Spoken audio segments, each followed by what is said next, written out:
Just scrutiny dough pot, Slamo. You're listening to Fix My Carcast, hosted by Bear Claw Billie, and a van just very narrowly still followed the laws of crosswalks.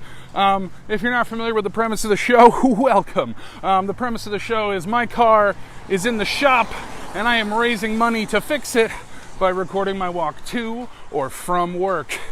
And then you get to hear the weird podcast I make with all kinds of unsettling exercise noises coming out of it. They haven't happened yet, but give me 2 minutes. Today's date is May 4th, 2022. And as everybody knows, that's the day that Disney really wants you to think about Star Wars, a thing they own. So yeah, it's a Star Wars day. So you're probably thinking, gee, what's the topic for today's podcast? I bet it's Star Wars, and you are right. I want to let you know that if you donate to the link in the description, or if you become a patron, you get to pick what I talk about on the show. Today's topic comes to us from Emily, who donated a little bit ago, but never got around to giving me a topic. So to anyone who donated but never gave me a topic, you should know you are still in topic giving territory. But let's get right to the meat and the potatoes of the show. What did Emily want me to talk about on today, this Star Wars day, in the year of our Star-Lord, 2022? Well, Emily asked me to talk about Star Wars. And I said, oh, anything more specific? And Emily gave me 2 topics, and I'm going to hit them both. Because the first one I think is only going to take a couple minutes, and the second one will be a long and epic saga. The first Star Wars topic that Emily requested is Chewbacca's original voice from the filming of Star Wars. Now, what do I mean by Chewbacca's original voice? I mean actor Peter Mayhew supposedly was saying Chewbacca's scripted lines while they were filming the original Hope of Newness. And I think also the rest of them, because I'm pretty sure one of those clips was from The Empire Strikes Back. That's episode V. So I did not know about this until today. And, full disclosure, I like me some Star Wars. I think Star Wars was the first time I really got into lore. I got a lot of, DK visual dictionaries and stuff. I feel like at this point in my life, again, not that it should be, a battle, but I'm more Team Trek than Team Wars, but I still like wars. Star Wars. I hate the actual idea and concept of wars. I've never understood the point. Let's get rid of them. Call me naive, but cut that shit out. So anyway, go YouTube it, go Googlefy it right now. What am I saying? Or go to the link directly under this. It's short, but it's a banger. Because here's the thing. I've seen some Star Wars special features, but I haven't seen a ton. And if you told me right now, do a Peter Mayhew impression, assuming that you're someone who knows who Peter Mayhew is, otherwise why are you asking? I have no idea what the guy's voice sounds like.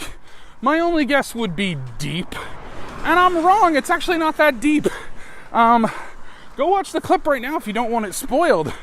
But it's British AF. Now, for any listeners who might not be American, first of all, how the hell did you find this podcast? Second, I apologize for my American ignorance. We just kind of call anything from that chunk of the world a British accent. We do understand that an Irish accent and a Scottish accent are different, but I'm going to level with you. We don't know the difference between Britain, Great Britain, the United Kingdom, and then you had to go Brexit it up. Good job, British et al. But anyway, so I'll say it's a British accent. Maybe the most pinpointed I could get was, he sounds like a Cockney rumbler. Yeah, Chewbacca sounds like he might fuck me up in an alleyway. A British alleyway. An alleyway once frequented by Jack the Ripper. I watched the clip right before recording and was delighted. First of all, it's great to know that Chewbacca has scripted lines. One of him is just grumbling very Britishly, "That old man's a fool."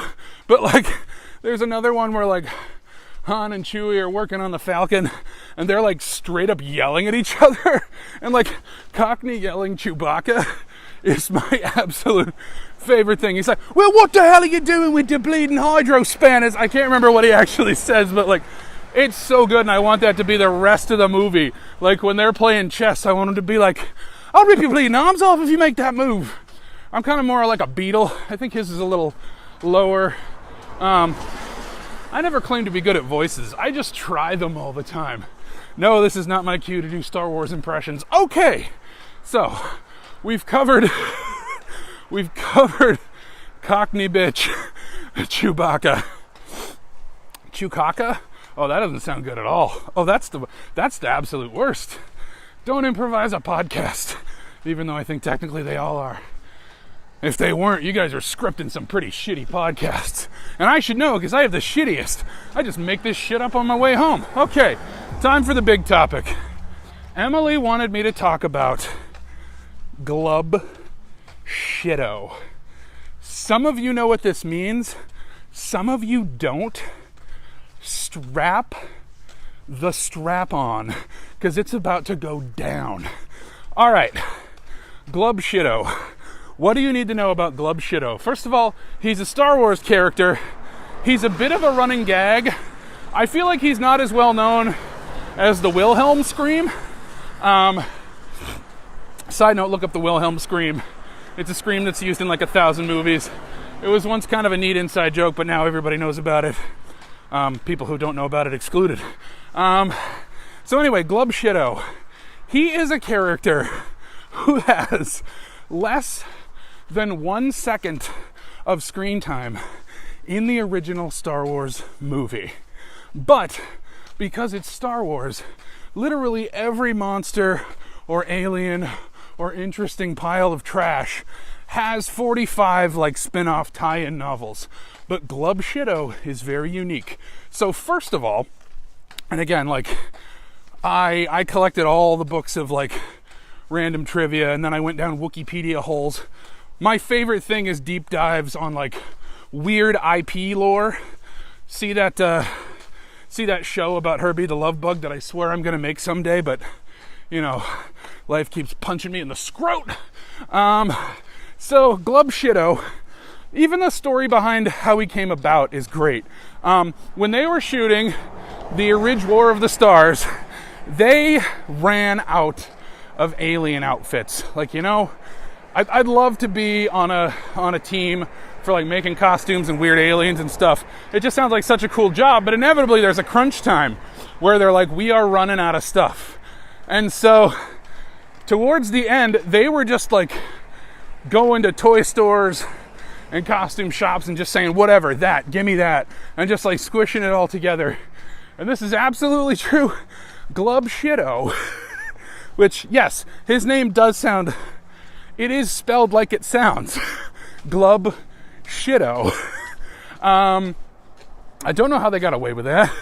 Glub Shitto was made from a Donald Duck mask with the hat cut off, and then they glued green and brown cotton balls to his face. You can see him in the cantina scene for less than a second. Another character is standing in front of Glub Shitto and like just moves out of the way, and it's like you can count the frames that you can see Glub Shitto for. So here's the deal. The prequels came around, and somebody thought it would be funny to have Glub Shitto randomly in The Phantom Menace. And so he's in the Senate scene, but once again, in an homage to the original movie, the camera is like in the middle of a pan. So once again, you only see Glub Shitto for a few frames. After that, everybody just went wild, and he's hidden in all kinds of stuff. Now, why is he hidden in all kinds of stuff? Because, and this is what makes the joke even better, it would be funny enough if it was just a Where's Waldo or Where's Wally for you British and only British folks. But there's more. So, Glub Shitto has all these like tie-in novels and things. And basically, I need to figure out the order to tell this story. Every time Glub Shido appears in Star Wars, there's always a tie-in thing that covers the story of how he got from here to here. So once Glub Shido showed up in the Phantom Menace Senate scene, somebody wrote a novel about, because it's a prequel, it goes backwards, how he got from the Senate to the cantina in A New Hope. And what's wild is, and this is part of the joke, Glub Shido has the most exciting life ever.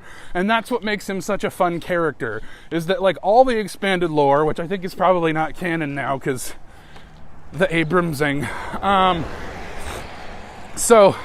And please keep in mind that I'm just trying to remember this from a Wikipedia article that I read once. So Glub Shido is like this wild guy, like James Bond plus Magnum PI plus Indiana Jones plus Tony Montana. Like, he just lives the wildest friggin' life. Like, and so like, I guess he was in the Senate because he was like a spy, but then after that he got into like smuggling weapons, and then after that he opened up a nightclub, and so like it just became this running gag that you have to put Glub Shido in a much weirder place than the last time you saw him, and then you have to write a tie-in novel about everything Glub Shido did in between. And I'm sorry I can't remember all the details, but I know that in the Abrams ones, Glub Shido, once again, for less than a second, can be seen in the casino in The Last Jedi. So that's right. All you people who think that the casino scene is pointless and can be removed, guess what? Glub Shido's in there. You cut him out, and you don't have the story of how he went from the cantina on Tatooine to Canto Bight. Yeah, I know my stuff sometimes. Again, more of a Trek than Wars. Though weirdly, I don't keep Trek lore in my head, because I never really read up on that stuff. As soon as I finish a Star Trek, it just leaves my head. What am I doing? Why am I talking about Star Trek? Nothing in Star Trek is as interesting as... Hold on. I gotta take my coat off. So, it was supposed to rain today, but it kind of didn't. And now I'm all sweaty and wearing a coat. All right, I got one arm out. Let's keep going. Glub Shido. So then, there's the story of how Glub Shido got from the cantina to Canto Bight, and like there's all this stuff about like, you know, some of it's like really racy, like there's a lot of stuff implied. I know there's a comic series, I think it's like a whole arc. It's like Tales from the Cantina, like 7 through 12 is just like the full arc of Glub Shido, just like going from the cantina. I know prostitution is in there at some point. And like, you might be thinking, oh, did he become a pimp? Oh no, he was the prostitute. I'm not making any of this up. Like Glub Shido, who is male. Like, that's just interesting, right? Like, there's a gigolo in Star Wars. But like the whole thing goes off the rails where like at one point he tried to open a restaurant, but then it turned out that restaurant was a front for drugs. Spice, as they call it in Star Wars and only Star Wars. And like, I think at one point there's an implication that Dexter Jetster is who taught him like how to run a restaurant. I think they serve bantha steaks because with Star Wars you gotta keep it in the family. You can't do anything too new. I say as I'm talking about Glub Shido, the wildest man in the galaxy. I forget what his species is called, but we never see another one. So he's got that over Yoda, because at least we got Yaddle and that little booger from The Mandalorian. Oh yes, he is in The Mandalorian. I forgot. Sorry. Oh my god. Things blur together with me on like the era of Disney Plus Star Wars TV. Give me a second. I've reached the point in my exercise talking about Star Wars in the rain. Boy, not a good idea. but nothing I do ever is. You know, I gotta say, at least with a rainy day, there's nobody out here but me. I'm the only idiot walking in the rain. Crap, where was I going with this? Book of Boba Fett. Glub Shido is in Book of Boba Fett, which I must confess I have not seen. So I don't really know what episode he's in. Something about a Bacta tank. Oh, I think that's what it is. Glub Shido at one point starts working for, like, you know how you're watching like a gangster movie and like there's there's a doctor who will do, like, you know, no questions asked. Like Glub Shido is working as like a cleaner, you know, like from Pulp Fiction. Like if shady shit goes down, you need a guy to show up and make it look like nothing happened or make it look like an accident. That's Glub Shido's job. He's a cleaner. But he falls in with this doctor. Oh my God, I'm so bad with Star Wars names. I want to say it's like DeFrandle. I'm so sorry, I can't remember. But like he falls in with like a shady doctor who like is like slipping Bacta to people without the use of a medical facility, and like he'll perform operations under the table and like all this cool shit. And once again, and this is a bit clever, this time the reason that you can't see Glub Shido is because he like is putting on a surgical mask. So once again, you see him for 1 second and he's like assisting Dr. Delafran, whatever his name is, DeFrumbles. Anyway, so Glub Shido is assisting the doctor. And once again, there is, I haven't even gotten into the video games. I always forget that like video game stories are canon too, or maybe they aren't, but like, hold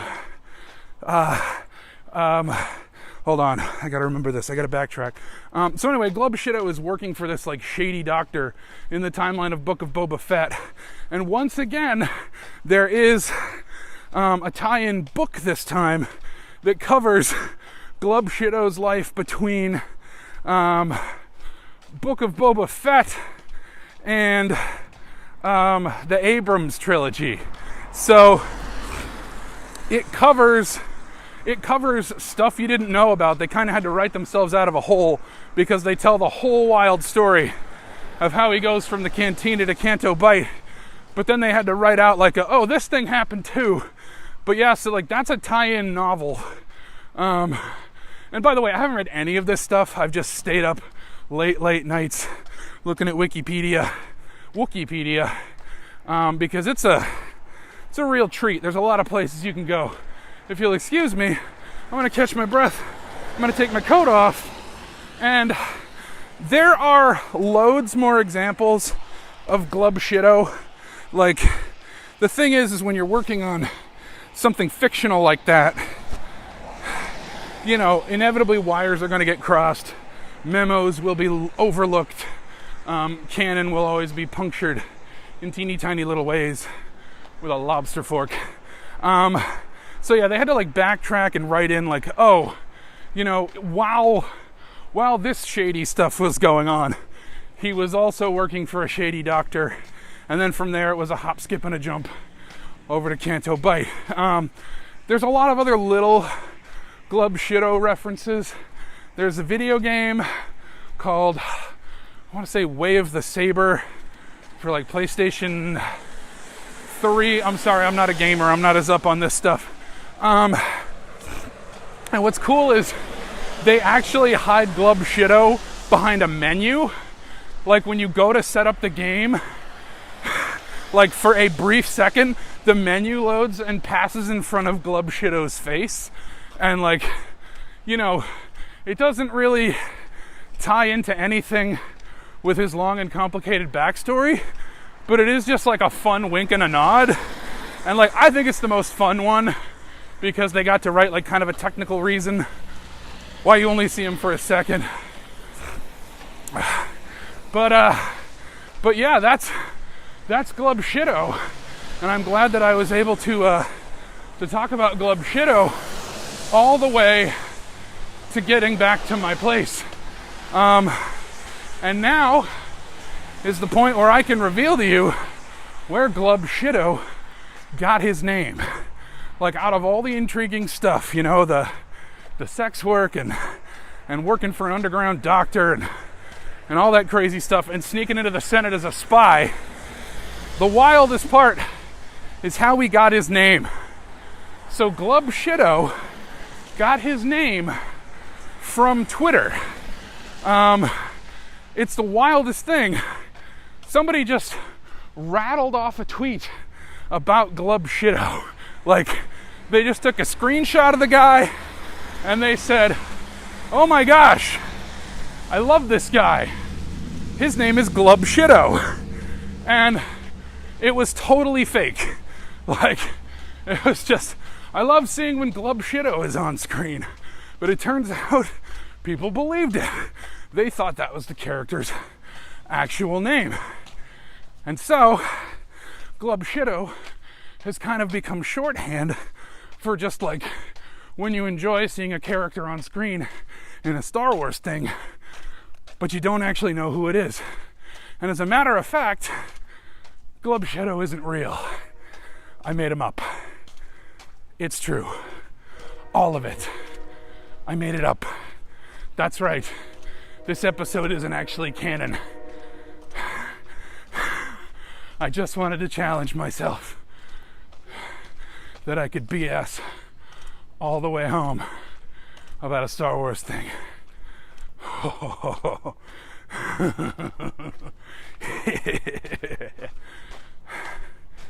That's true. Now, before you think I've completely lied to you, he does exist, but only as an idea. The Twitter thing is the closest to the truth I got. And by the way, did we even have Twitter between A New Hope and A Phantom Menace? I don't think we did. Plot hole number 1. Improv continuity punctured. But the real story behind Glub Shido, something that I can talk about for 2 minutes, but not 20, is that Glub Shido does in fact exist to make fun of when Star Wars recycles a character and fans everywhere go, "Oh my god, it's Glub Shido." I cannot remember who tweeted this originally, but it's become a useful bit of shorthand when discussing Star Wars, and especially discussing this weird conglomerate media IP landscape that we have going now. Excuse me while I try to readjust my coat. See the episode about Chip and Dale Rescue Rangers.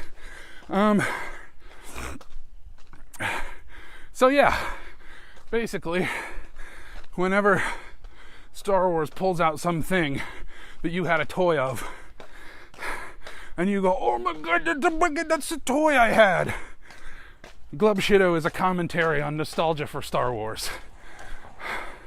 So whenever somebody posts about, "You won't believe what happened on Book of Boba Fett last night," people will chime into the replies with, "OMG, was Glub Shido on it?"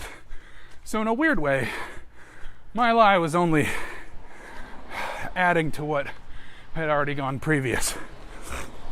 Glub Shido refers to any inconsequential Star Wars thing that'll make you shit yourself when you see it again 30 years later, because you remember it from when you were a kid, and you remember what it was like to be held and to be loved and to play with your Glub Shido action figure. And so they can coast on that. The storytelling can be good, but you know what? If it's getting a little weak in spots, throw some Glub Shido on it. I don't think this is a problem unique to Star Wars. Marvel definitely does that. People sat through a whole lot of WandaVision wondering where Reed Richards was, myself included. I'm not proud of it because WandaVision was actually pretty good. But I was sitting there like, "Give me my stretchy Glub Shido," which I really don't want to be the title of this episode. And it doesn't have to be because I run it. But here we are. So anyway, let me know if you'd buy a "Gimme My Stretchy Glub Shido" shirt. The answer is no. I've already seen you not buy any of my Game of Thrones shirts from my Hell of Thrones web series. It's okay. That's just the nature of the beast. Alright, I'm almost home. Happy Star Wars Day. Happy Happiness. Go find some happiness. Don't let the world take away your happiness. Check out the donations. Check out the Patreon. Give me some topics for next time. And don't record a podcast in the rain. I'm going through right now. Follow the laws, people. Follow the laws. All right. I'm home. And as always, let the Wookiee win. Well, let him think he won.